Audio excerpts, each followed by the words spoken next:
Brent Venables also discussed the wide receiver situation and the injuries, and it was more intriguing what he said about the future of the position. We'll discuss coming up next here on Locked On Sooners.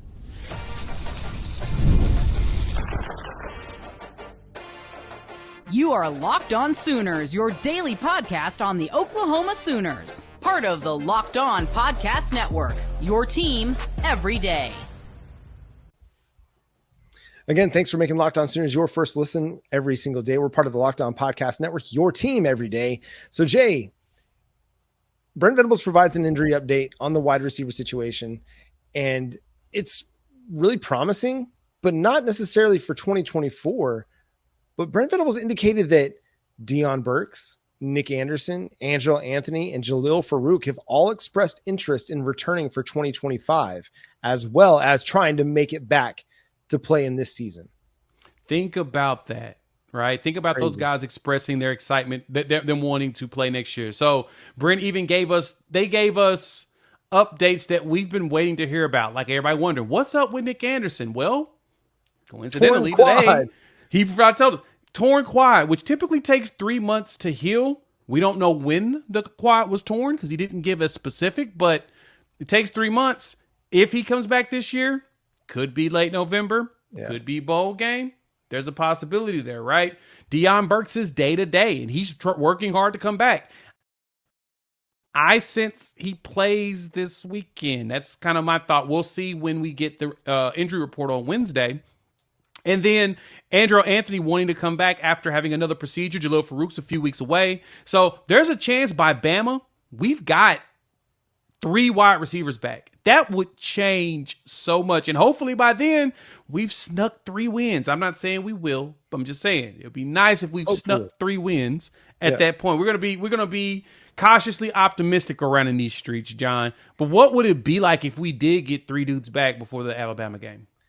I mean, it'd be huge. I mean, we're seeing that Alabama team is not the Alabama of old. They're not the Nick Saban Alabamas. And they've proven that they're beatable. I'm not saying Oklahoma can beat them. I'm saying that they've shown that they're beatable.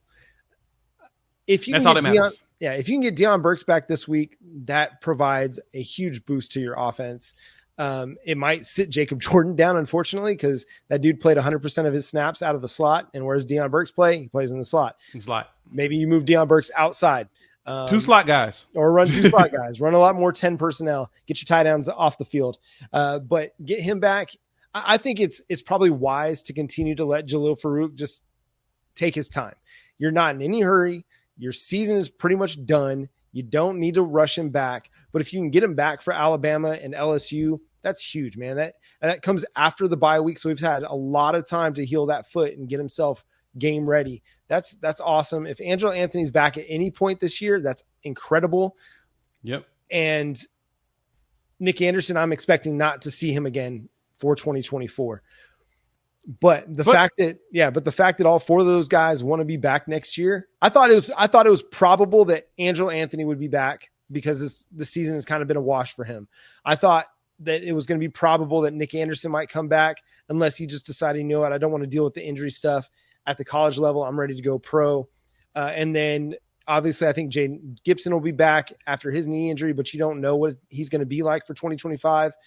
And so the question was going to be Deion Burks, because I think that dude is going to test incredibly well whenever he decides to go to the NFL scouting combine. He will throw up a ton of weight. He'll throw up a ton of reps on the bench. He'll jump out the gym. He'll run a great 40. So I think he could go to the NFL draft this year and still be a top 100 pick, even after kind of an injury-riddled 2024 season, because he's going to test incredibly well. But the fact that he wants to come back, potentially, I mean, that is awesome. Now, if you can keep all these guys healthy, that's huge for 2025. Yeah, it is. And the possibility of seeing at least 3 of them back is huge. So we know that Gibson is done for the year. We shouldn't even consider that. Possibly Andrew Anthony, but with that thigh injury, he mentioned that it was torn and said that, there's a possibility that he could come back. It's a 3-month rehab injury. Yeah. It's a 3-month time period for him to heal on that one. But to me, looking at Farouk, who's out of his boot, he's been out of his boot for 2 weeks, and so he's getting back in shape, and he's at what, the 6-week mark now? Yeah, it's about 6 weeks, so I think he's got 2 weeks away. He'll be at 8 weeks, and BV said he's right on schedule. So if you get him before Missouri with Deion Burks, who's back healthy, and then maybe you sneak in an Andrew Anthony there is a possibility you get 3 dudes back by Maine and then Bama. That would change everything for us. That would take a lot of burden off of everybody's minds and shoulders. But if anything, we need to see what this team looks like this week with the current players before we start to really count any of those eggs that definitely haven't hatched yet. That's right. Yeah, you got to make sure that you get somewhat of a functional offense, with what you have available. And I'm with you. I think Deion Burks plays. It seemed like he could have maybe pushed to go last week, but they held him out. I mean, he went through all the warm-ups, was in full pads and all of that, but that's their typical timeline, right? They get a guy game ready, at least through warm-ups, and then it's the next week that they bring him back. So hopefully he comes back next week, because that will provide a boost to the offense. Again, it opens up so much for you when you have a guy with his ability to get open and his ability to win downfield, his ability to run the jet sweeps. I mean, he can make so many plays for you in so many different ways that it will help your offense. And I think that even if you just get him back for the rest of the season, it's a game changer, because he is a game-changing player. That's true. He's a difference maker for this team. So you kind of want him on the field more than you want the other guys, because then at that point, to me, I want to see more Zion Kearney. He looked pretty solid. Was in the Texas game. I kind of want to see more of him out there. Keep Jacob Jordan running in those slots with Deion Burks.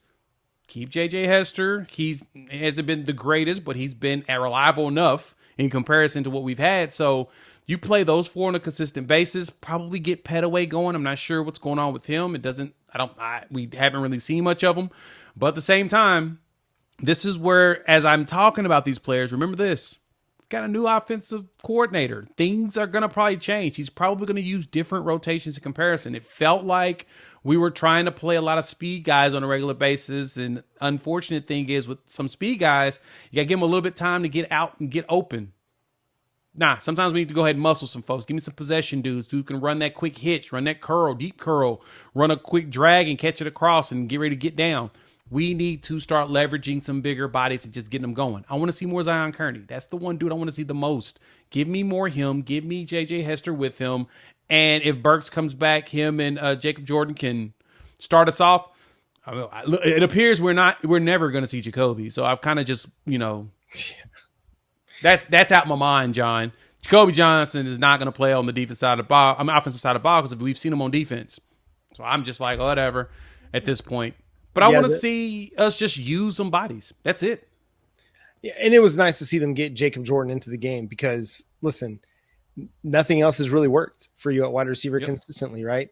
You've tried, Zion Raggins. There just doesn't seem to be a great comfort level with him right now in the offense. And so you had to try something different, and credit to Emmett Jones for throwing Jacob Jordan out there and giving him a shot, because he had not played an offensive snap for Oklahoma this year, according to Pro Football Focus.